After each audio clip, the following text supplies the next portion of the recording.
تو بہرحال اصل میں جو ہماری آج جو نشست ہوگی، جو اصل یہ نشست ہے، یہ کن کے لیے ہے؟ یہ انہی کے لیے ہے جو واقعتاً حق کے طلبگار ہیں، اور جو حق کے طلبگار نہیں ہیں یہ ان کے لیے بطور حجت ہے۔ اور سب سے پہلے ہم اس موضوع پر بات شروع کرنے سے پہلے ہر ایک کو یہ کہیں گے کہ آپ کوشش کریں، یہ الکتاب ہے، اسے ڈاؤن لوڈ کریں، اسے حاصل کریں، اور اسے شروع سے لے کر آخر تک ڈیٹیل کے ساتھ، تفصیل کے ساتھ پڑھیں۔ یعنی آپ نے یہ نہیں کرنا کہ آپ یہ الکتاب جو ہے وہ حاصل کریں، اسے ڈاؤن لوڈ کریں اور دیکھیں یہ تو بہت بڑی ہے،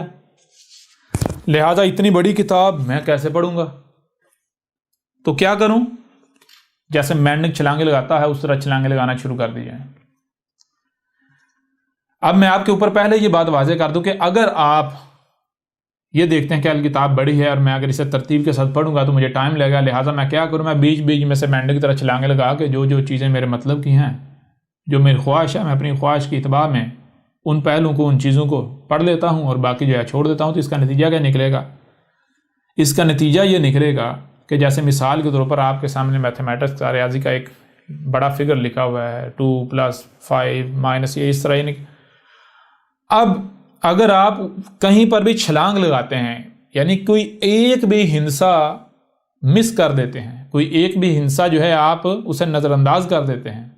وہاں سے چھلانگ لگا کے آگے چلے جاتے ہیں، تو میں آپ سے سوال کرتا ہوں کہ کیا جو جواب آئے گا وہ پرفیکٹ آئے گا؟ کیا آپ پرفیکٹ نتیجے پر پہنچیں گے؟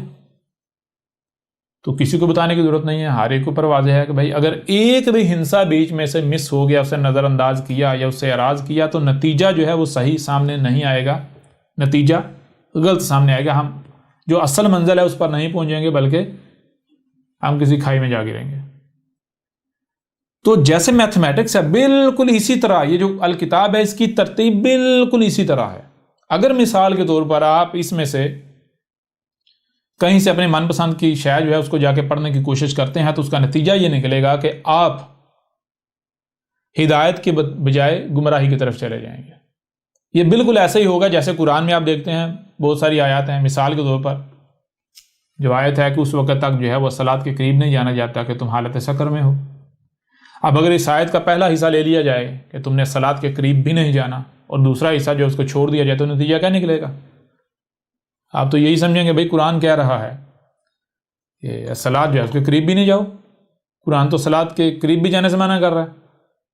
لیکن کیا واقعتاً قرآن یہ کہہ رہا ہے؟ حقیقت یہ نہیں ہوگی، حقیقت اس کے بالکل برعکس ہے۔ ایسے ہی اگر آپ یہ جو الکتاب ہے اس کو حاصل کرتے ہیں، اسے ڈاؤن لوڈ کرتے ہیں اور بیچ میں سے مینڈک کی طرح چھلانگے لگاتے ہیں، تو یہ میں آپ کو گارنٹی دیتا ہوں کہ آپ ہدایت نہیں پائیں گے۔ اور اگر کوئی تنقیدی نگاہ سے پڑھنا چاہتا ہے، کوئی رد کرنے کے نام پر، احمد عیسیٰ کو غلط ثابت کرنے کے نام پر پڑھتا ہے، تو پہلے تو میں اسے یہ کہوں گا کہ بھائی آپ اگر واقعتاً رد کرنا چاہتے ہو، واقعتاً آپ مخلص ہو اپنے ساتھ اور دوسروں کے ساتھ بھی، واقعتاً آپ حق کے طلبگار ہو،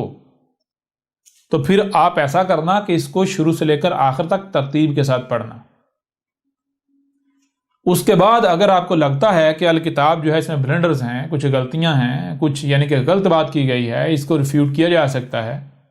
تو پھر ٹھیک ہے اسے ریفیوٹ کریں ثبوتوں کے ساتھ، فیکٹس کے ساتھ۔ لیکن اگر آپ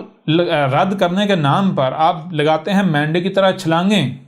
ادھر ادھر پٹوشیاں مارتے ہیں، بیچ میں سے کسی صفحے پر کبھی چلے جاتے ہیں، کبھی کسی صفحے پر چلے جاتے ہیں، یا بیچ میں سے چیزیں جو ہے وہ کاٹ کر لیتے ہیں، تو اس کا نتیجہ کیا نکلے گا؟ اس کا نتیجہ یہ نکلے گا کہ ذلیل آپ خود ہوں گے۔ کیوں؟ کیونکہ جو پہلو، جو بات آپ سامنے لائیں گے وہ نامکمل ہوگی، وہ بالکل نامکمل ہوگی۔ بالکل اسی طرح یہ مثال کے طور پر میں کسی بندے کے خلاف بات، یعنی کہ میں دشمن کی بات جو ہے یا جو غلط ہے، ایک بندہ ہے وہ کرتا ہے تو میں اسے غلط ثابت کرنا چاہتا ہوں، غلط ثابت کرتا ہوں، تو میں کیا کرتا ہوں؟ پہلے میں اس کی بات آپ کے سامنے رکھتا ہوں۔ کیسے سامنے رکھتا ہوں؟ گویا کہ وہ میں سامنے نہیں رکھ رہا بلکہ وہ خود سامنے رکھ رہا ہے۔ میں اس طرح اس کی بات سامنے رکھوں گا گویا کہ میں نہیں بلکہ وہ خود سامنے رکھ رہا ہے، یعنی کہ یہ انداز اختیار کیا گیا۔ جب اس انداز سے بات کی جائے گی تو آپ اتنا حصہ کوئی بھی اگر سنے گا تو وہ یہ نہیں دیکھے گا کہ یہ جو سامنے بیٹھا ہوا ہے یہ اس کے خلاف بات کر رہا ہے، بلکہ وہ بات کرنے کا انداز، وہ بات کرنے کا جو سٹائل ہے، جو تاثرات ہیں، جو باڈی لینگویج ہے، اس سے اسے یہی سمجھ آئے گی کہ بھائی یہ اصل میں اپنے نظریات بیان کر رہا ہے، یہ اپنی بات پیش کر رہا ہے۔ جی تو نتیجہ کیا نکلے گا؟ نتیجہ یہ نکلے گا کہ آپ اس دھوکے کا شکار ہو جائیں گے۔ لہٰذا اگر آپ ایسی حرکت کرتے ہیں تو اس سے اہم حدیثہ کو فرق نہیں پڑے گا، اس سے الٹا ذلیل آپ خود ہو جائیں گے۔ اور اگر آپ کو لگتا ہے کہ نہیں بھائی یہ غلط کہہ رہا ہے، تو پھر میں آپ کو ریکمینڈ کروں گا ہر وہ شخص، ہر وہ ملا جو کہتا ہے کہ میں اہم حدیثہ کو جو ہے وہ غلط ثابت کرتا ہوں، تو پھر وہ ایسا کرے، وہ مینڈے کی طرح چھلانگیں لگائے، مینڈے کی طرح چھلانگیں لگائے، الکتاب میں سے جو میرا مواد ہے، لٹریچر ہے، اس میں سے بیچ میں اس میں چیزیں نکال کے تو مجھے غلط ثابت کرنے کی کوشش کرے، تو پھر دیکھتے ہیں احمد عیسیٰ اس کے ساتھ کیا کرتا ہے۔ جی